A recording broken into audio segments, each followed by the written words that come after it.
ஜனாதிபதியிடம் ராஜினாமா கடிதத்தை ஒப்படைத்தார் ஆளுநர் ரவி. சற்று முன் திடீர் பரபரப்பு. அதாவது, தமிழ்நாட்டில் ஆளுநர் ரவியின் பதவிக்காலம் ஜூலை மாதத்துடன் நிறைவடைகிறது.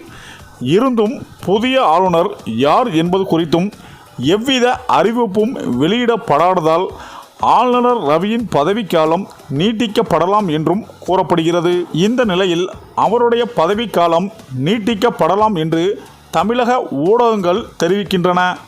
ஆளுநரின் அண்மையில் டெல்லிக்கு சென்றிருந்தார். அப்போது பிரதமர் மோடி, உள்துறை அமித்ஷா உள்ளிட்ட பாஜக தலைவர்களை சந்தித்து பேசினார்.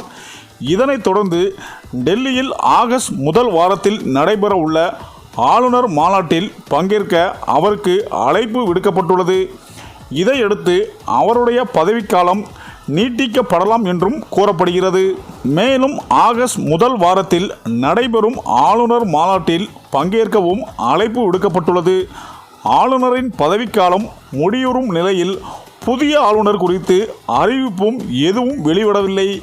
இதையடுத்து அவரது பதவிக்காலம் நீட்டிக்கப்படுவதாக கூறப்படுகிறது. மேலும் கேரள மாநிலத்தில் ஆளுநராக இருக்கும் ஆரிஃப் முகமது கான் தமிழ்நாட்டில் புதிய ஆளுநராக அறிவிக்கப்படலாம் என்று சொல்லப்படுகிறது. மேலும் தமிழ்நாடு ஆளுநர் ரவி பதவியேற்று முதல் திமுகவுக்கும் அவருக்கும் இடையே கடுமையான மோதல் போக்கு இருந்து கொண்டு வந்தது. தமிழ்நாடு அரசின் செயல்பாடுகளை விமர்சிப்பது மட்டுமல்லாமல் திமுகவின் கொள்கையும் கடுமையாக விமர்சித்தார் ஆளுநர் ரவி. இந்த நிலையில்தான் ஆளுநர் மாளிகைக்கு சென்று ஆளுநர் ரவி ஜனாதிபதியிடம் நேரில் சந்தித்து ராஜினாமா கடிதத்தை ஒப்படைத்ததாக ஒரு தகவல் சொல்லப்பட்டு வருகிறது.